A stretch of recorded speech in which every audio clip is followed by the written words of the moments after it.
the warm welcome, Werner. Also a warm welcome to everyone to our workshop. And actually, it's not only the two of us, for starters, that are the specialized team, but we're actually 5 in our team working in this project. But yeah, the two of us are representing the whole team here today. As Werner already pointed out, so we are working on the field of global learning and religious education. Our project title is ReliGlobal in German, so ReliGlobal. And we are financed by Bread for the World for 3 years' time. And what does it mean? What is global learning? So if it wants to go on, why isn't it? Here. The topic we are working on is global learning, and to explain it in a very, very short way, global learning means to integrate different perspectives on how to look on the world from all around the globe, and learn this kind of change of perspective and work on this idea that we are all together here on this planet, and we can learn from each other and solve the challenges we face together, like climate change and sustainability, for instance. We do that in the field of religious education. That means that we try to integrate this idea of global learning in the religious education classes in Germany. So especially Protestant religious education, that's the field we are working in. And in that context, the way we are trying to do that in our project is that we develop teaching units for teachers to directly use in the classrooms. And that's the core of our work. And also with these teaching units, we also develop some teacher training materials, so to help the teachers to integrate this idea of global learning in their teaching. And we want to explore with you today one of our teaching units, and with this example explain a little bit to you how our approach, how we think, or how we try to develop ideas to work with students on this topic. And generally, our teaching units are always structured in 3 steps. So step 1, recognize, step 2, apprehend, and step 3, act. We already heard about this yesterday as well. It's always important also to come into action. Unfortunately, today, as we only have limited time and only sitting here in this workshop, we will not look at the act part of the teaching unit we are working on, but mainly look at the step 1 and 2 today. But be assured there is a step 3, and you can also later on go on the website and check it out, what is planned for that step 3 in that for that teaching unit. The one teaching unit we are going to use for our workshop is the one you just saw before, Let Justice Flow Like Water. So that's the title. I think I will say nothing else about it, because you will discover along the way what it is about. So that just for a little bit of context. And of course, we also want to get into action with you and have you discuss with each other and try some materials out that we have. Jens will now go into the step 1 with you, and then I will go on with the step 2. Okay. So let's start the workshop. We make a little shortcut, so we don't go to the Amos text, so we go to the Lucas text, Luke. So, could you please? I will tell you a little story, a biblical story, which you can know, but you cannot know. So if you are from another religion, perhaps that's not familiar to you. So it's about Zachariah, and he's a rich man. He owns a big house in the city of Jericho, and he actually fulfills all his wishes, but he's still not happy. He is usually alone. The people there, they don't like him because he is a tax collector. they say, "Look, here comes Zacharias. He is going to take us the last of our money out of our pockets. He will cheat on us." But one day he hears that Jesus is coming into the village. And then he climbs on a tree because he's a small man. And the crowd don't let him go to Jesus to see him.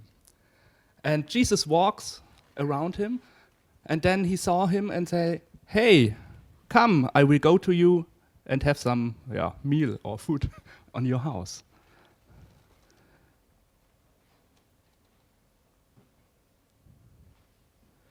And it doesn't take long before the table in the great hall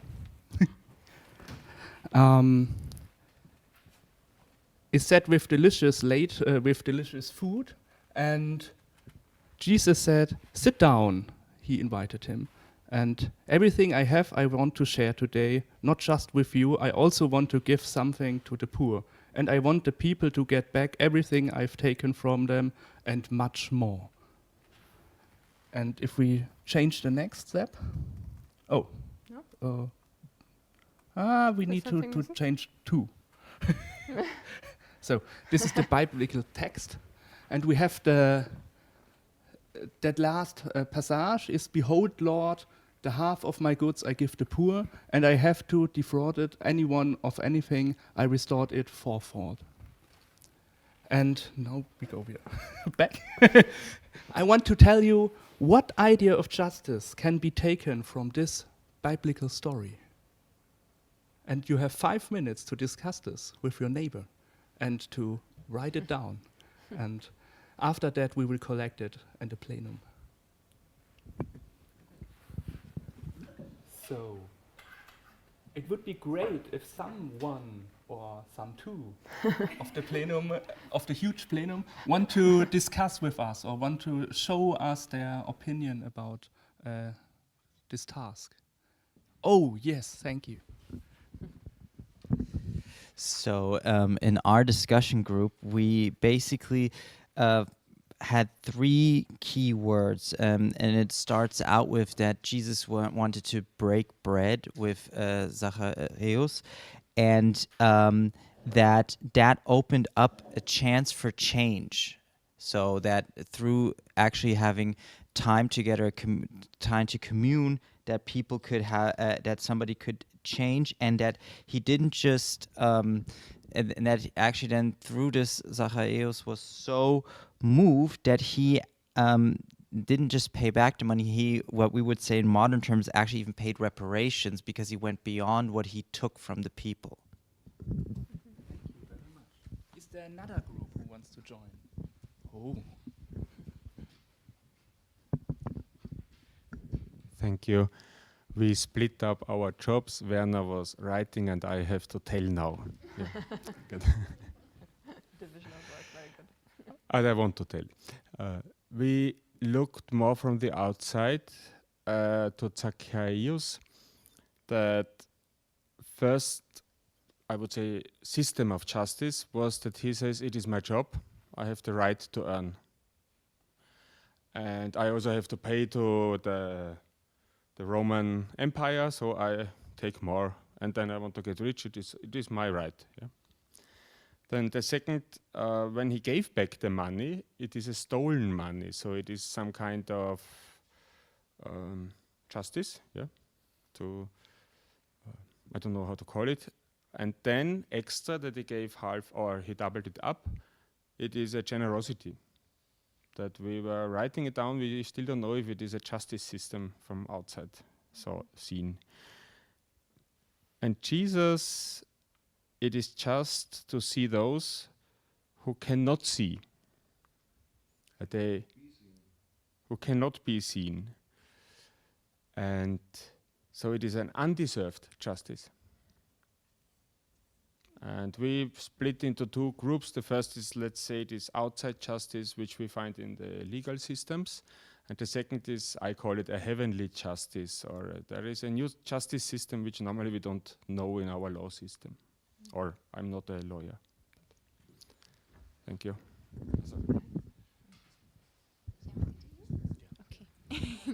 So we also brainstormed, and I think our key finding was that the action he took came from himself. Nobody forced him to do it.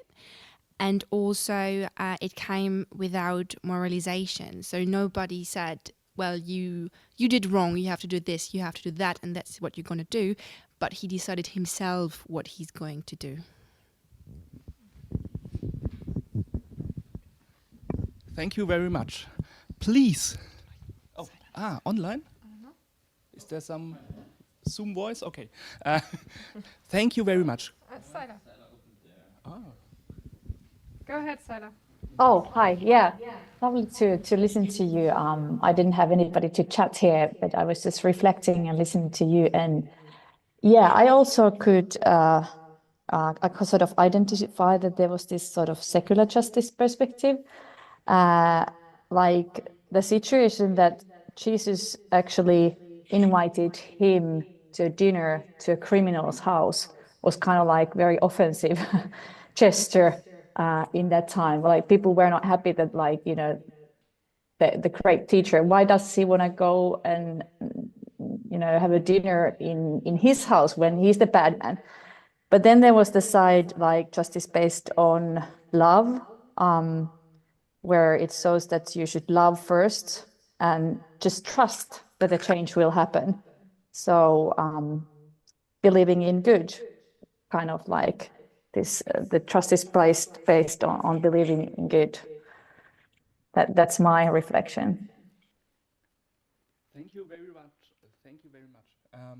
So this was a deep dive how we work. So the first step is that we show into the biblical stories and want to unfold the stories and want to show and want to discuss some topics and themes about global learning, which are connected to our lessons. And this was one example. And now we go to the second step. Please keep your visions, your opinions in mind, your key findings, and we will need them later on. Yes, exactly. Thank you so much. So you're kind of our students in our class right now.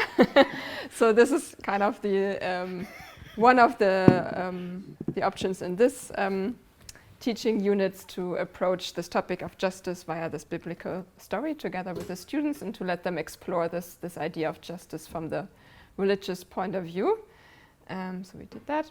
And then after this religious approach in the first step, then we try in our teaching unit to suggest to apply these questions around justice to a concrete nowadays setting and problem.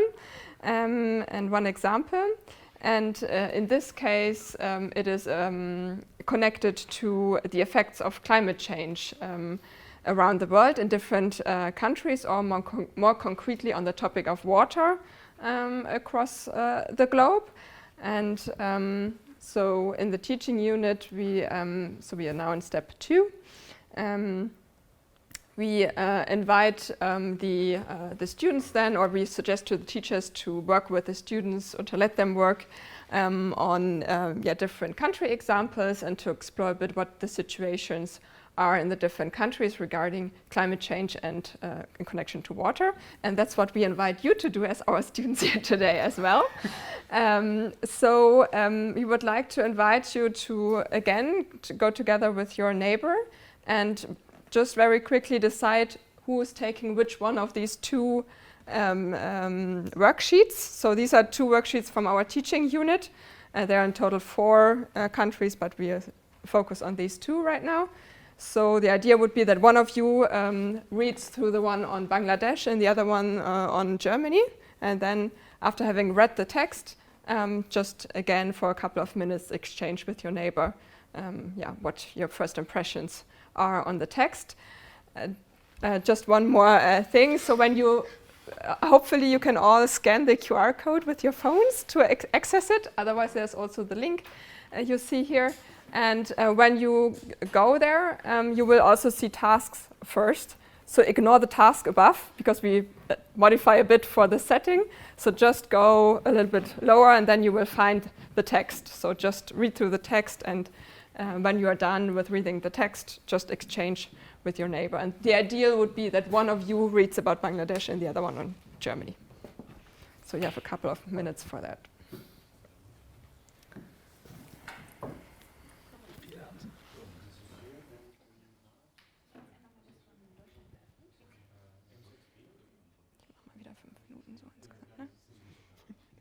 Naja, für Lesen und Quatschen.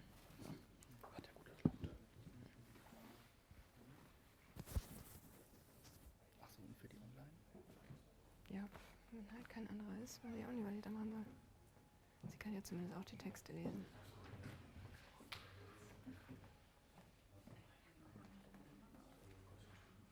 Das ist natürlich blöd, wenn nur eine Person online ist.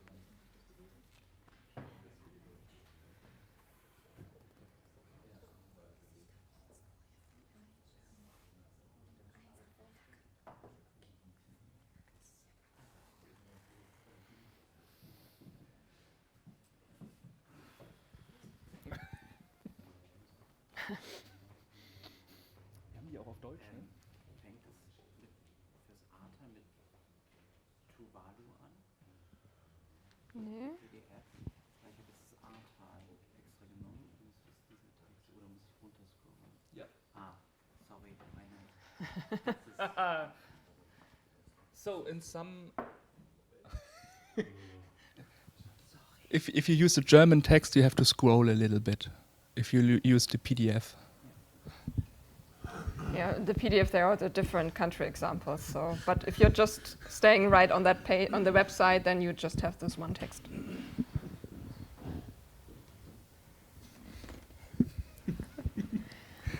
Das war gut, dass die am Anfang direkt auch mit Legal System und so. Das passt ja mega gut. Ich bin begeistert. Ja.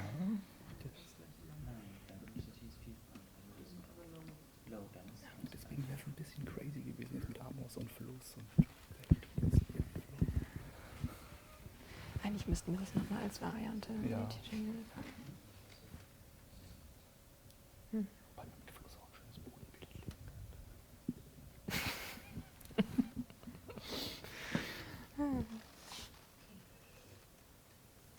So when you're done reading, just go ahead and exchange with your neighbor. You have another 3 minutes or so to do so.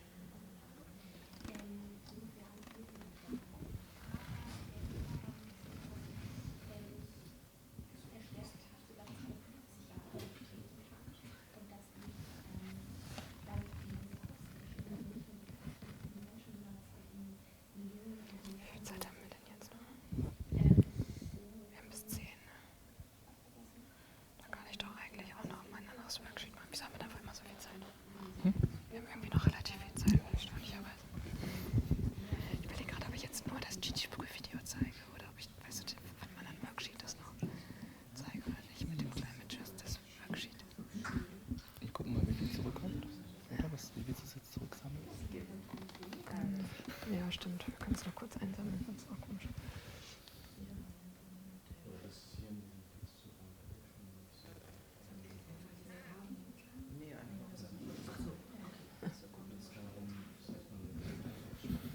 Wir geben ihm noch mal ein Minütchen. You have another minute to finish your discussion with your neighbor. Yeah, we only have, like, usually that's for 6 hours in school, so don't worry.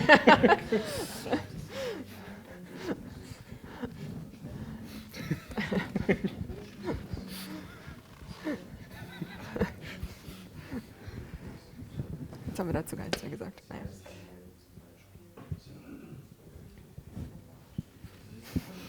Das können wir vielleicht am Ende noch mal kurz, wenn du dann noch mal sagst, hier, OER und kann alle mitmachen, dann können wir vielleicht noch mal ganz kurz, ihr habt ja alle unterschiedliche Perspektiven, je nachdem, welche mit der kommt, bla bla. Weißt du? Dann müssen wir das auch mal kurz sagen.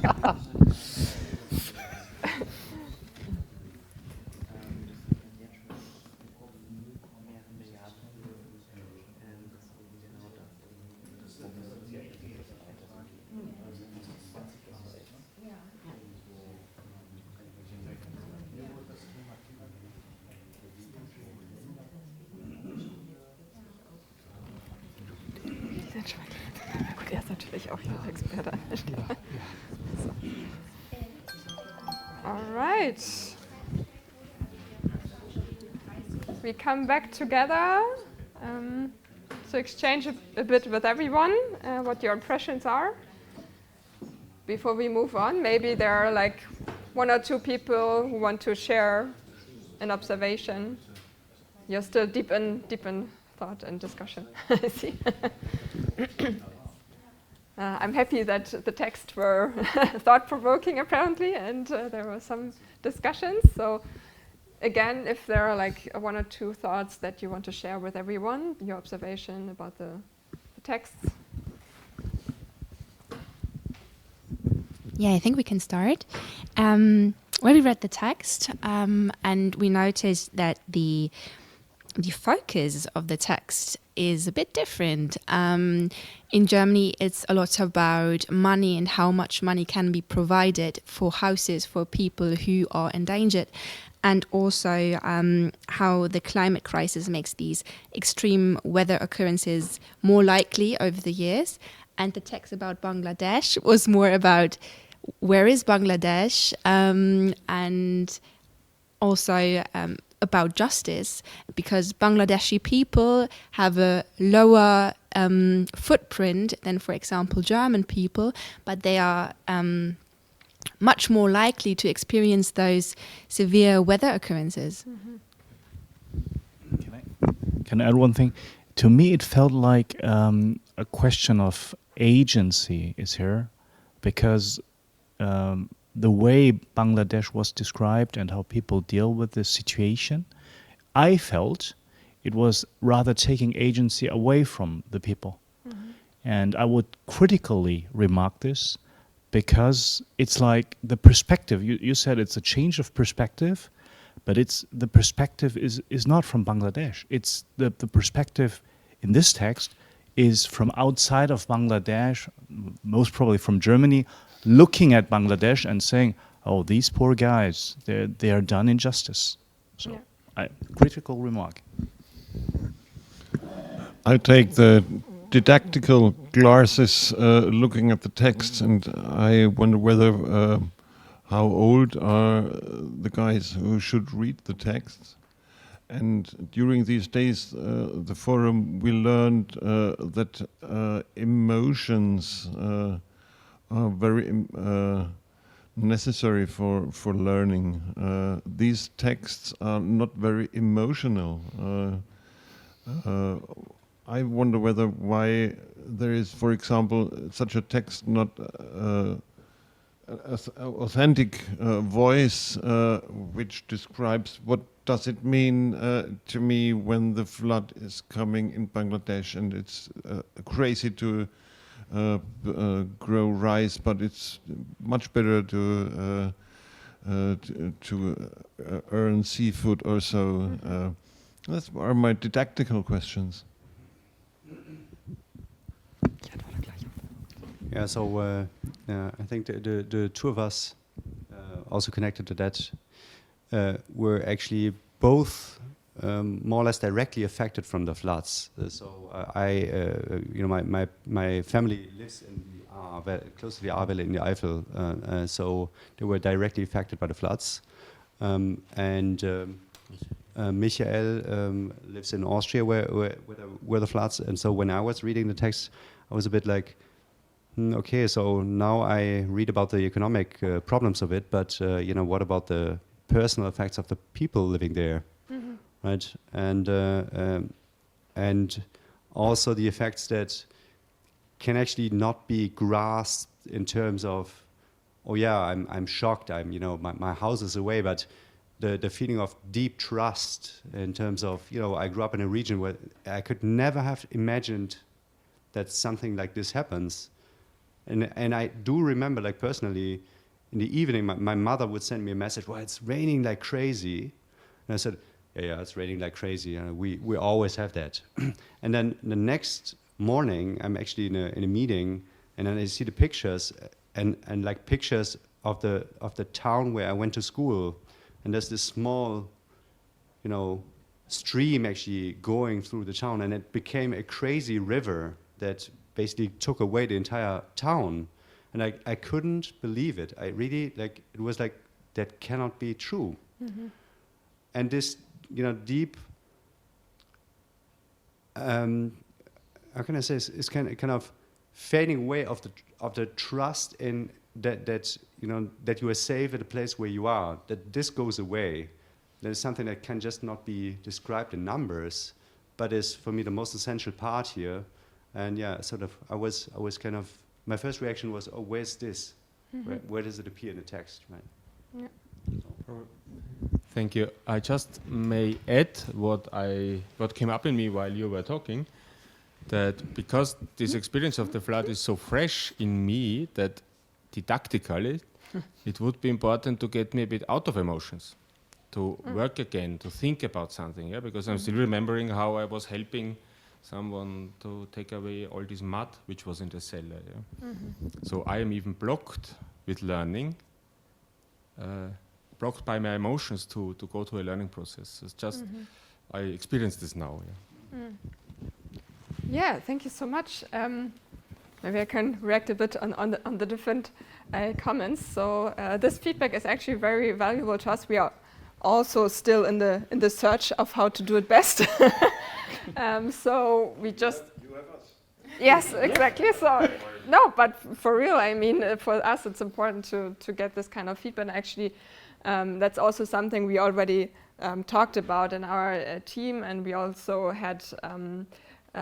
Also a conference from our project a couple of weeks ago, and that was actually one of the main things we discussed about, like how, what you said, like the perspective really from Bangladesh directly. How can we do that? Because we are all from Germany. From Germany, and yeah, so yeah, we are where we are. So, but how can we, get in touch also with people from these countries? Or what kind of ways can we find to bring in authentic voices? And so we are trying to work that out with partners from missionary organizations, for instance, or other organizations, or also Bread for the World, who is funding our project. They have projects all around the world. So, for instance, also one other part of our project, as I said in the beginning, is to also develop teacher training materials. And there, for instance, we had the chance to, via Bread for the World, to get interpretations of the biblical text from different countries, from theologians from different countries, to bring that in. So we are working on that, and we are aware that we are not perfect yet. But that's also our approach of working, that we're trying to get into the production of something, and with each turn, with each material to get better. There was something else I want to say. And, the didactical. So this is, on the one hand side, this is only like one worksheet among several ones. So we also skipped some stuff of the teaching unit. And also we will come now to a more emotional part. There's a question in between? Or a comment? I just wanted to ask something. Okay. When Pascal back there was talking about his story, I was thinking about the deluge. I mean, in the Bible. The what? And Sintflut. And I asked myself, so how are the steps 1 and 2 connected? In which way? I don't get it yet.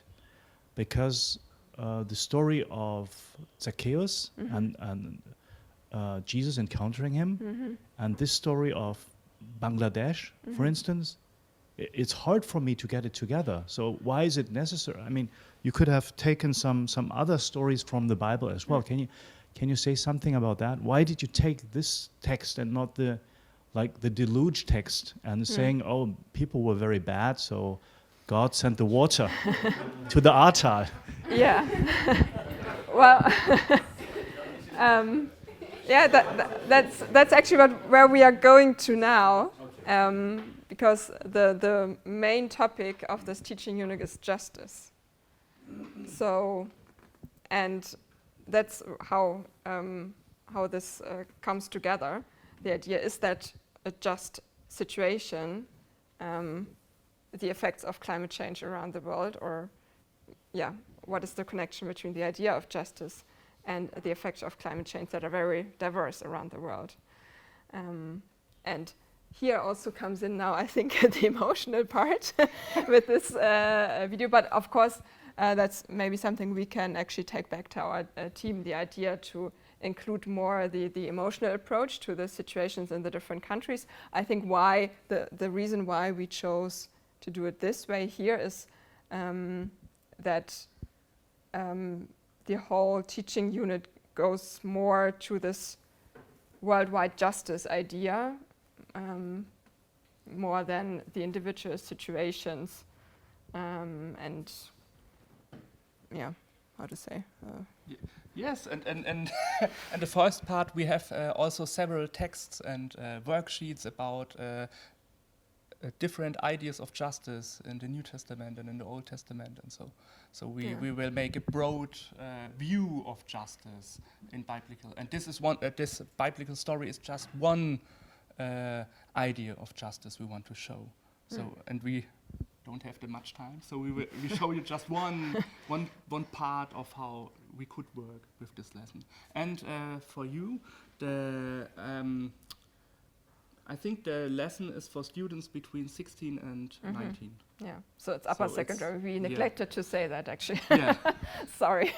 And and it's more rational on the on the way. But maybe we can just go to the also more emotional part. So these are all just glimpses in the teaching unit, so we can't do the whole thing with you. So maybe that's why it's also a bit confusing here and there. So we just want to give you some impressions. And one part in this step 2 is when looking at the different countries and then connect them together, like what is the connection and the idea of justice.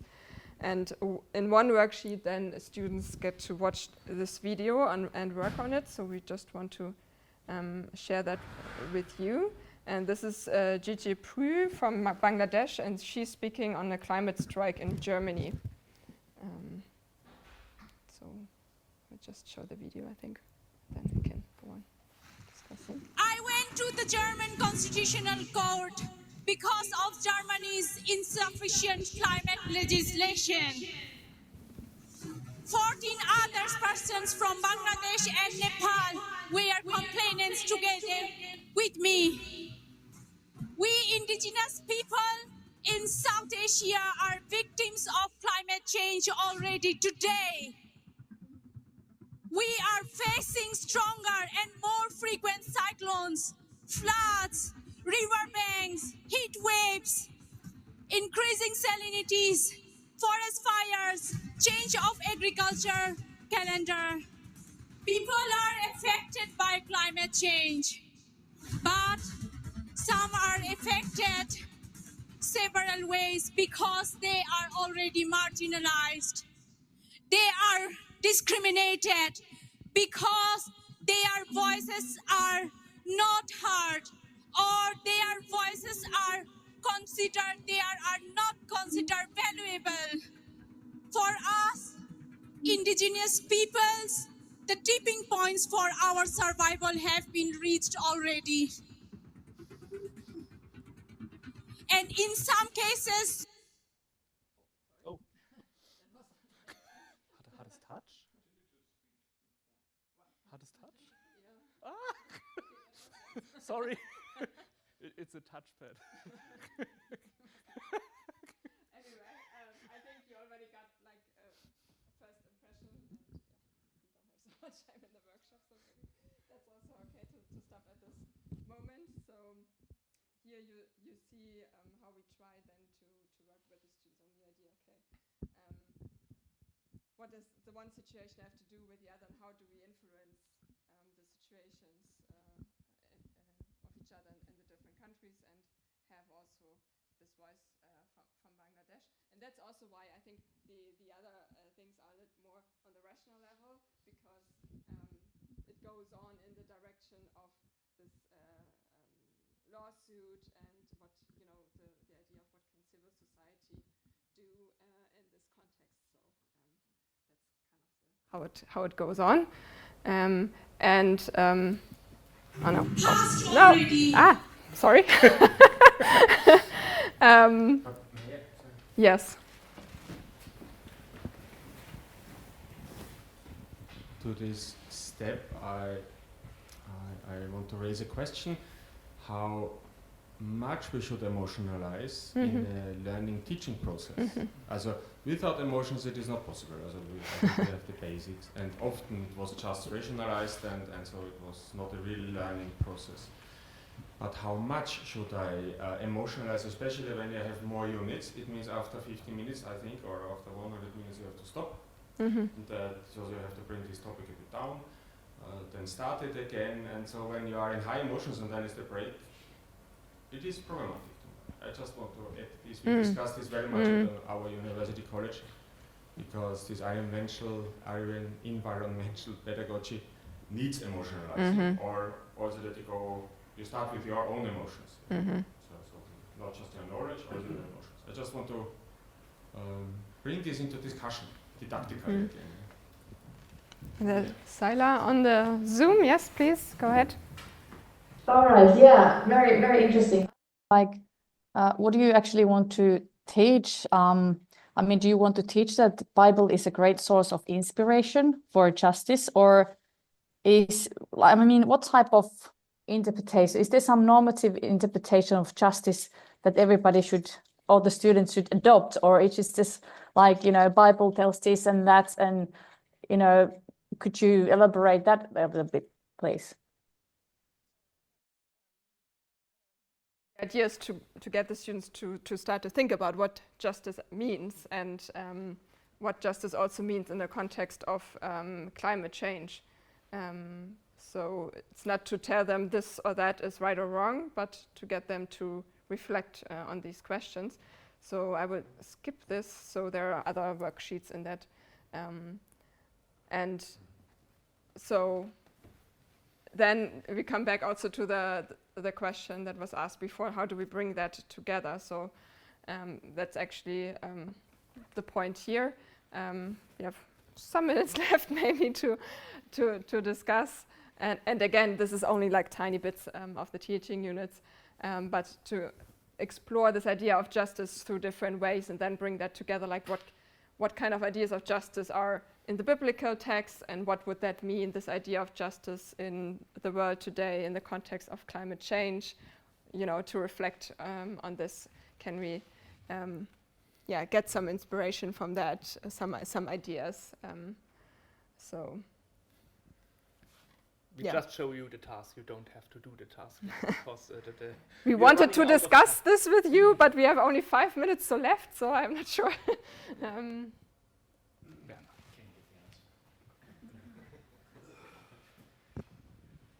not trying to give the answer, but I think it's fascinating to give the different perspectives a voice. And I think this could be a way forward, not to formulate a general idea of what's climate justice or climate crisis, but to formulate the different perspectives on the phenomena or on the biblical texts, to see it's interpreted in a different manner from the south, or it's another view on the flood if you look from here from Germany, from the hills, or if you look in Bangladesh when you're in the middle of the flood. So I think to give those perspectives a voice, and to imaginate how you feel. Sorry for the emotions. When you are inside the problem, I think this could be some steps forward.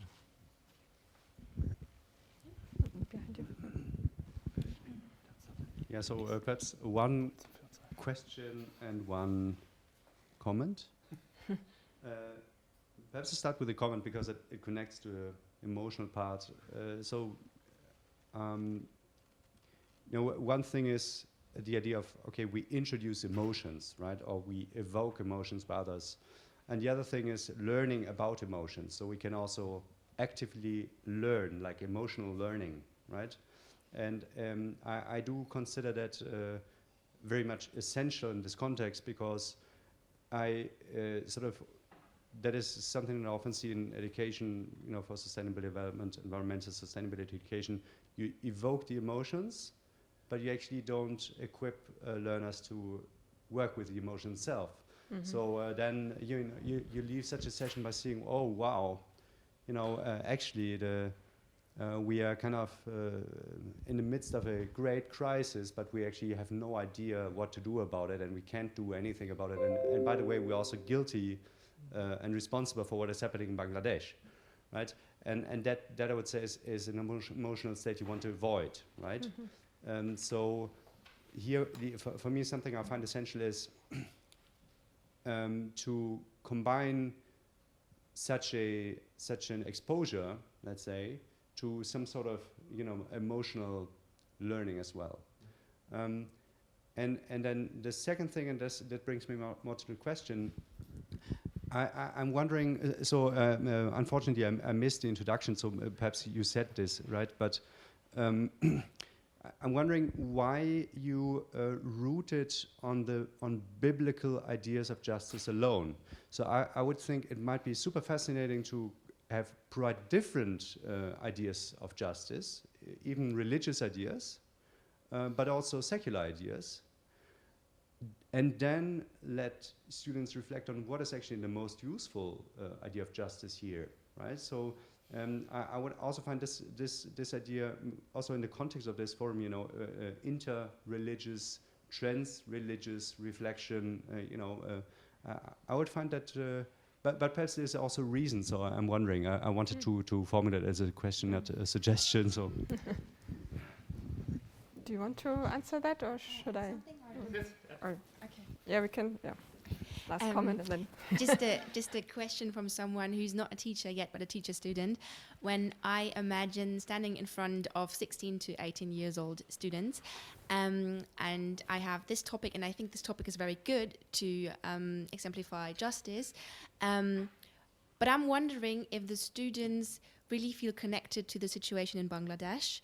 There was an exhibition on a river in Nuremberg, and it was exactly this topic. There was a house built of bamboos, I believe, and it was from an artist whose mother lives in Bangladesh, and her house got flooded. Mm-hmm. And people were standing, and not only youngsters were standing in front of this house, but also grown-ups saying, well, if you build your houses like that, no wonder it gets flooded.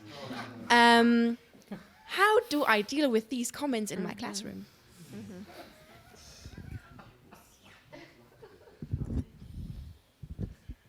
Okay. Do you want to react? As a religious teacher trainer, no. I would say no. Thank you for all of your comments. We will keep that with us. It's one difficulty of our teaching lessons is that we will take the view of global learning into religious education. And we have to find some parts and some spaces where it will fit and where it will fit on the timetable of the teacher. So yes, we have to take a look which perspectives we could add and what we could do. And about the emotional thing is, I think that the teacher knows his class, and he knows how to handle with the emotions. And if he chooses our material, which are only examples, we don't say you have to do it this, you can pick what you want. And I think that this is a great opinion for them. So, yes, thank you. Yeah, and you're absolutely right about the idea that we can explore different ideas of justice. In the beginning, we only showed like one tiny part of it. That's always the tricky part to decide when we develop these things. Of course, you can always do it in a million different ways, but we try to actually, in all our teaching units, to present like the main idea, but then always present like options. So you can either approach it this way, or another option would be to do this or that. So we always try to give like different options for the teachers to choose, depending on their group of students or and so on. So that's always what we try to offer, always different approaches to the topic. But yeah, very well your feedback. As I said, we are also ourselves still in the learning process and trying to get better each time. And just the last comment on that. The teaching units, they're all online, so you can access it and use it freely. And that's also one of the ideas of our project, that all the materials we produce are open educational resources. And so we want teachers to be able to simply use them and make sure that all the licenses are fine, and so on and so forth. And also be able to distribute that to others, but also to modify it to their needs. So we are still in the process of also offering specific tools for that on our website. But that's also the idea, that we provide a basis, but we also want to more and more invite other experts in the field or teachers to also then make their own out of this, so adapt it to their own situation, how they can work with it, because of course every group, every school is different and so on. So we want always to offer different options, and also because our perspectives are also limited, even though we try to include a lot, and by cooperating with others. We are also always happy when others join us and also contribute to this and give ideas. You can also comment on the teaching materials on the website, and if you have alternative ideas, we can also publish them there for other teachers to see. So that's also invitation to you, if you're interested, to take that opportunity as well, and work with the materials and collaborate also with us. Modify them and send them us back with your interreligious perspectives. So exactly. Yes, because the biblical story I started is just one story of many stories about justice in different religions. So thank you. Yeah.